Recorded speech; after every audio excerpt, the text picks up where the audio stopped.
Hello, my name is Drew Fulkerson. I'm a high school mathematics teacher and technology specialist at Bowling Green High School. My talk today is about promoting an entrepreneurial mindset using project-based learning activities in the mathematics classroom.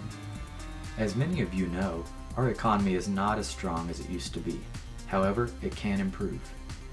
One way to start this improvement is to teach your youth about entrepreneurship, so they can one day use these skills to create businesses and jobs. Unfortunately, many students have no idea what it takes to become a successful entrepreneur. Therefore, it's our job as educators to teach our kids about entrepreneurship. One key topic we must instill in our students is that entrepreneurship takes a lot of hard work and a great deal of creativity. But individuals with strong mathematics backgrounds can more efficiently excel as entrepreneurs. An entrepreneur with average mathematical skills can manage his entrepreneurial work efficiently. Nonetheless, the importance of mathematics in the world of business is that most successful entrepreneurs are, by default, good at mathematics. Scott Shepard from Gabler Ventures stated, "The point in having a strong grasp of math concepts is not as essential for the actual computations as it is for the actual understanding of the big picture."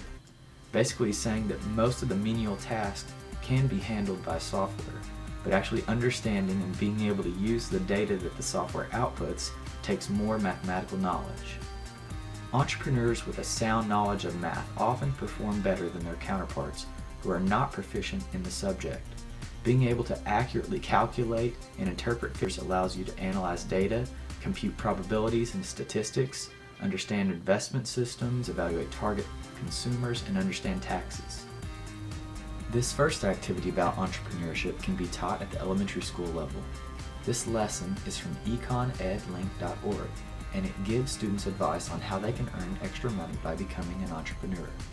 Students will investigate several web pages that offer examples of what other people their age have done to earn money. Then, they will work in pairs to come up with money-making ideas of their own.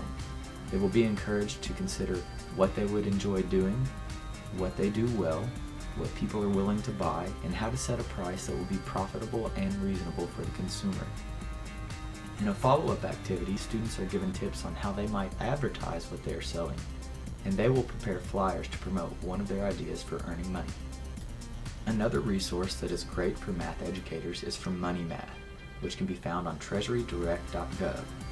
Dr. Janet E. Hawks from Cornell University states that everyone wins with MoneyMath. It's an excellent resource for middle school math teachers, plus students learn necessary math and life skills.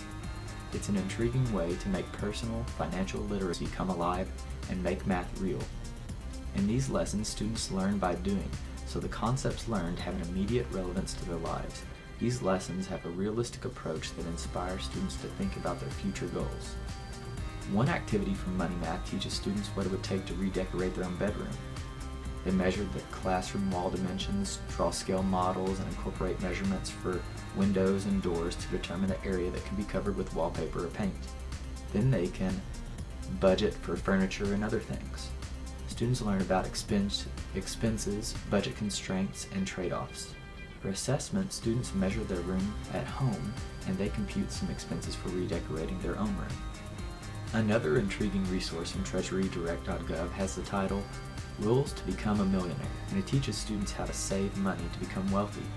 Students develop these rules as they work through a series of exercises, learning that it's important to save early, try to earn a high interest rate, leave deposits and interest earned in the account as long as possible, and choose accounts for which interest is compounded often. As students get into their high school years, it's important to teach lessons that have real impact on their lives. Another activity from treasurydirect.gov teaches students how to develop a budget for when they become a college student using a spreadsheet. They examine students' fixed, variable, and periodic expenses and revise and adjust for cash flow problems that appear on the first spreadsheet.